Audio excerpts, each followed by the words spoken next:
think what I'm about to talk about has some wonderful parallels with what we've heard from Ali and Giles and what we'll hear next from Nick. So I credit the organisers on the structure of this session. Okay, so racing.com is owned by the Victorian thoroughbred racing industry in partnership with Seven West Media, which is the largest free-to-air broadcaster in Australia. And one of the core reasons that the Victorian racing industry set up racing.com was to use content and new media to deepen fan engagement in thoroughbred racing. Now, at the core of our fan engagement strategy is the simple platform principles of broad distribution and free access. So we want anyone in Australia to be able to access our content anywhere, anytime, for free, no matter what wagering operator they bet with. Now, prior to the launch of racing.com, the traditional media model in Australia was the inverse of that. Prior to 2016, the model was almost exclusively subscription television and paywalls to access live or replay content. Now, if you're in the business of selling bets, which our owners are, that's not a good strategy. So the broad and free distribution strategy that underpins our business, it works because our owners, Racing Victoria and the race clubs, have got a broader view of the economic result from our business. Not just the media revenues, but also the growth in wagering and the growth in engagement. Now, if you define a market as the racing media market in Australia, we're probably a strong number 2 in broadcast. We are number 2 behind Sky Channel, who Paul Cross spoke about this morning, but we're different. Sky Channel is a wall-to-wall three-code service to drive hardcore wagering results. We're a premium showcase thoroughbred channel. In digital, we're probably number 2 behind News Limited. News Limited bought 2 wagering punter-oriented websites. The combination of their 2 assets just beats ours. We are number 1 in social. We've got the most engaged community on social. What's unique about us is we've got a strong presence in all of those platforms, in broadcast, in digital and in social. Our competitors tend to be strong in broadcast or weak in social and digital, or strong in digital but have no broadcast. And we really work hard at making the 3 platforms work together because that is the core of the fan engagement strategy, accessibility. Now, embedded in our KPIs for the business is the number of registered members of our free of charge video service, which is called Racing Plus. And we're currently at 450,000 registered users. Now, we only have Victorian and South Australian racing rights, so we only represent 35% of the race volume for thoroughbreds in Australia. Half of our audience is in Victoria, the other half is around the country. So for Victorian racing and South Australian racing, who are our partners, this is a good export strategy because half of the registered users do not reside in the home market. Now, that core customer base contributes about half of our web traffic and 90% of our app traffic. So they're deeply engaged, heavy users of our product. So I've talked through the verticals there, and I'll just point to one at the bottom there, production. That is fundamental to the strategy I'm going to talk about today, which is how we're going to try and use content to drive fan engagement. In that team there is our writers, our producers, our hosts, our editors, our coders, people writing code. So the vast majority of resources in our business are in that unit, making things. We're very skinny administration, and basically everyone is on the tools.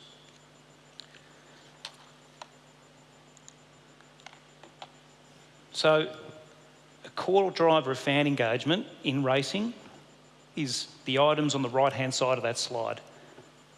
The left-hand side just restates what I said previously, our principles of broad distribution and easy access and community, free access, regardless of wagering operator.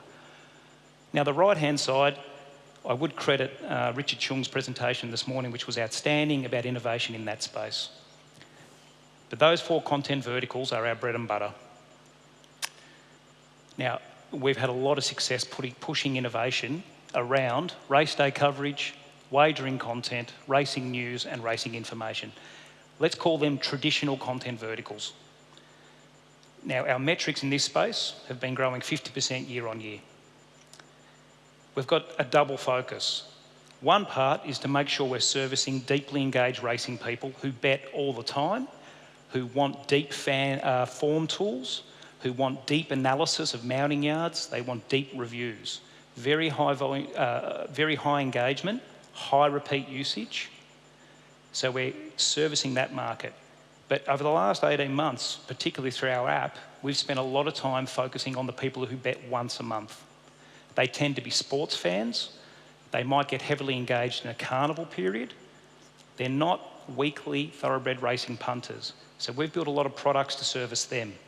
Simple tools, simple tip sheets, push notifications on the app, a graphics engine that links all of our form analyst comments from broadcast to digital. We're trying to get those people to bet, instead of once a month, twice a month, 3 times a month. They are a much larger community of people than the hardcore punter. So these verticals are not unique to racing.com. You know, there are wagering operators that do a lot of work in this space. There's news outlets that do a lot of work on news, other broadcasters of race day. So consumers in this segment are very well served. The only opportunity we've got, and which most of the rights holders in this space would have, is to try and get disproportionate market share of wagering information on the rights that we have. And we try and do that by using our exclusive assets, our exclusive on-course rights, our exclusive replay rights, using our broadcast to build the brands of our tipsters and our form analysts, and using our broadcast and our social media assets to drive our digital traffic. So the traditional verticals there are probably the main focus of the bulk of our staff. But what I wanted to put to you today is an area where I think we've got a lot of upside, and it's actually pretty old school. And that's simply through telling the story of racing, the core story of racing. So we've reprioritised some resources in our business to go after these 4 themes. Uncovering the equine and people connection, what Ali spoke about. Spotlighting the role of racing in the community, celebrating great racing moments, and being bold enough to encourage discussion and setting the agenda in the sport. So we're not stepping away from the wagering stuff I spoke about on the previous page, but we're going to go deeper in this. Now, it's clear to us that that's a big part of our role and responsibility. We're different to mainstream media. We're different to the punting websites. We're different to a wagering company. We've got a responsibility to the sport. All the stories we'll show you today are real stories. Actual people, real events. It's not marketing. It's true. It's in the core of your racing communities. So our proposition is that our own story is actually really compelling. And it's got real appeal, not just to racing people, but to non-racing people. So in addition to the racing concepts that the other panel spoke about and the wagering tools and 5G and all that stuff, our proposition to you is that if we can create more of these stories and amplify them effectively over an extended period of time, we can positively influence the attitudes and engagement to racing from new fans and deepen the engagement of the existing ones. And really importantly, particularly for racing in Australia, this will act as a counterweight against the negative bias or selected coverage that runs against our sport in some sectors of the community and the mass media. The other theme through all this is trust. People won't engage with the sport if there's no trust in it. And the converse, they'll deepen their engagement if they trust that people who work with the horses respect them, if they trust that racing plays a role in the community, if they trust the sport will deliver them champions and great moments and memories, and if they trust that the sport is progressive and bold enough to have tough conversations with itself. So trust is at the centre of what we're doing. So what I'm going to do now is go into the first vertical, equine and people connection. Uncovering the positive working relationship between equine and people in our industry. Just a little asterisk, I don't think we should use the word industry anymore. It sounds too heavy and industrial. So focusing on uncovering the positive working connection between equine and people will build positive credits in the bank for racing. There are so many fantastic and interesting stories in what the people who love and work with horses do every day. This will help balance the share of voice in the public equine welfare debate. Now in Australia, that's really important. because the mainstream coverage of our sport in the mainstream media in 2019 was dominated by the shocking exposure of the horrific cruelty to thoroughbreds in an abattoir in Queensland and animal cruelty allegations against the most dominant trainer in Victoria. They were the main messages mainstream community people of Australia got about the racing industry. So here's a montage of excerpts from 5 short stories that have worked really well for us across broadcast, digital and social. I'll point out, on Facebook, over half of our audience is female. Now that's a new sector for us, because on broadcast, our audience is 80% male. Half of our audience on Facebook is female, and a lot of it's because of these sort of stories. People working with horses inside a family-run stable, in foaling, in post-career transition to a police horse or showing, and horses working with disabled people.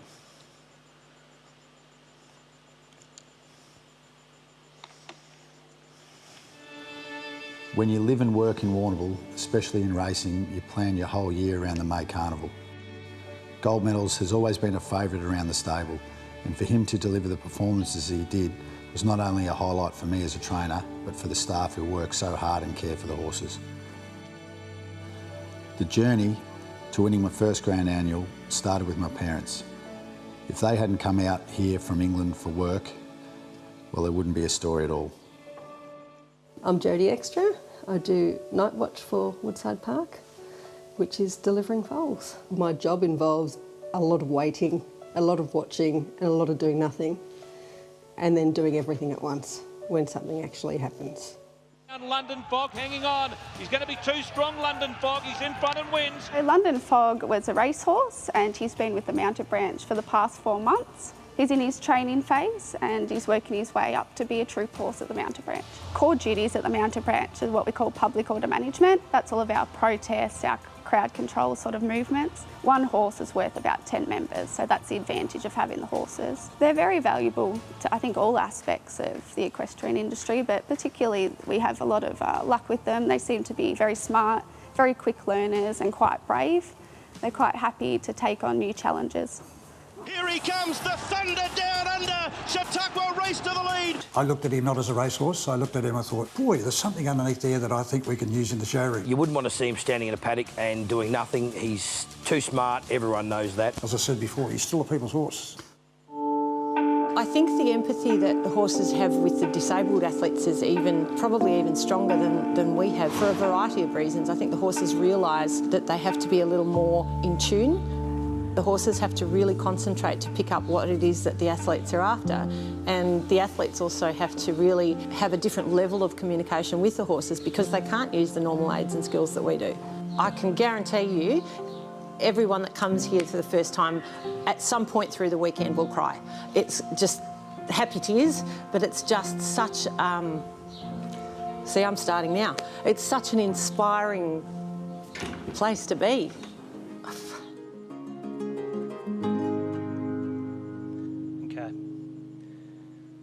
So the second vertical is to spotlight the role of racing in the community. So a key stage in engagement is that people have a perception that our sport plays a positive and constructive role in society. It's a key part of trust. So a telling example of that for us has been this Australian summer. As many of you will know, South East Australia suffered a horrific bushfire season. It's been a massive mainstream media story. So our job has been to find and tell the stories of the racing people and the racing communities that have been impacted by the disaster, how the community is supporting those in need and what role racing is playing in helping rebuild communities. So here's a montage of 4 stories again that have worked really well, all developed since Christmas. Very positive engagement across all platforms. The rise of the Buchan Race Club to stage the 130th odd Buchan Cup less than 6 to 8 weeks after the whole track was razed by bushfire. A survival miracle, and Magical Millions opening their city sales facility to take in people and horses who were evacuated from the Adelaide Hills area. Again, these are real stories inside our community, big cut through on social media, good ways to start building empathy with non-core racing fans. Amid the bushfire crisis here in East Gippsland, some of the roads have only just opened up and we've been able to get a first look at some of those areas that have been most damaged, including the Buchan Racecourse here at Canai Creek. As you can see, the blaze has ripped through here leading up to New Year's Day. And there has been a major amount of damage to the winning post and also leading up on the rails and into the home straight. Hearing from the club, they're saying that the majority of the track has been burnt, but they're still confident that they might be able to hold their cup meeting next month on February 15. That would be their 133rd Buchan Cup. Racing in the Buchan Cup. Such an iconic day that we've had. I'm lucky enough again to be joined by Peter Sandy, who is the president of the Buchan and Galantapu Racing Club. And Pete, is it relief? How are you feeling after such a fantastic day? Well, it is relief, and it has been a fantastic day. Yeah, you know, to think that this meeting can go ahead, but to go ahead and be so successful, you know, it's with a lot of help from the racing fraternity, and you know, we couldn't have done it on our own, so we've had a lot of help, so it's been fantastic. Yeah. Fire wasn't coming towards us originally, and it was going away from us, and then the wind changed, and within 2.5 hours we had flames across the top of the hill. We saw the flames coming, and Finn said, look, we've got to go if we're going to make it out alive. I had 3 horses in a 2-horse float, and so we put him in the paddock and sort of said, good luck, buddy, we love you. Kiwi was here on his own. Somehow, Kiwi was our Christmas miracle, having him staved. I mean, Dad got in with Finn and he came up and he got to the driveway expecting rubble, and then he went up the driveway and Kiwi's standing there just waiting for someone to come and feed him and cuddle him. He's the orange horse of my dreams, and we've had a lot of fun together. You know, they say the fire was going down their road and the house got burnt down the road. Well, Magic Millions have opened the property up. At the moment, we have 51 horses on the property, and we are probably expecting another 51. Everyone that's got a horse here cares for their horse, and that's what they're here for. With the fire, we made the decision to evacuate. The guys here, they just make it easy because they know everybody's under stress, and they look after you. Everything you need for your horses is there. It's amazing, yeah, really amazing. Yep. That's pretty good. Okay. Really powerful stuff. Important trust builders that people understand the role racing plays in the community. So the third theme, celebrating great racing moments. Celebrating our champions in a sporting context. In our own way, we're trying to replicate what ESPN 30 for 30 does, what NFL Films does. How do we dramatise great racing moments and champions in a sporting context? The challenge is to make sure these films appeal to sports fans, not just racing fans, and that they could be good enough to be picked up by mainstream broadcasters and put into the grid for, say, a global sports channel. The next montage of clips was from 4 films we made, which were all about 15 to 45-minute films. They got mainstream media distribution, and they're playing an important role in building trust in the great racing moments. Winks going for 4 Cox plates, a jumper going for 4 Grand Nationals, the people who call the Melbourne Cup, and the untold story of the only Indigenous jockey ever to win the Melbourne Cup. They're real compelling stories from our shared racing heritage.